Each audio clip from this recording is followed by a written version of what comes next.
సమాజంలో విద్వేషాలను రెచ్చగొట్టేలా సాగుతున్న ద్వేషపూరిత ప్రసంగాలను అరికట్టేందుకు ప్రభుత్వం ప్రతిపాదించిన బిల్లుపై అసెంబ్లీలో చర్చ సాగింది. ఈ బిల్లులోని నిబంధనలు, శిక్షలు, పౌర హక్కుల అంశాలపై సభ్యుల మధ్య భిన్నాభిప్రాయాలు వ్యక్తమవడంతో ప్రభుత్వం ఈ బిల్లును సెలెక్ట్ కమిటీ సిఫార్సు చేసింది. సభ్యులు లేవనెత్తిన అంశాలపై మంత్రి పొన్నం వివరణ ఇచ్చారు. మానవ హక్కులను హరించే అంశాలు బిల్లులో లేవని స్పష్టం చేశారు. కక్ష సాధింపు కోసమో ఎవరికో అన్యాయం చేసే ఉద్దేశం లేదని తెలిపారు.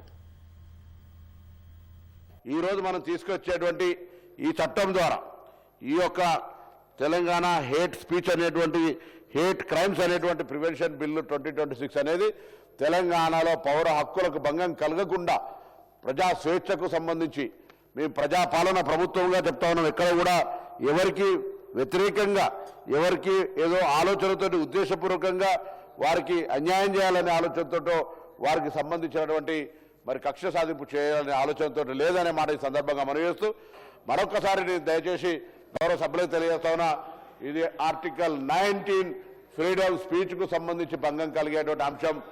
దయచేసి వాళ్ళ ఆలోచన విధానం లోపల పొరపాటు ఉంది.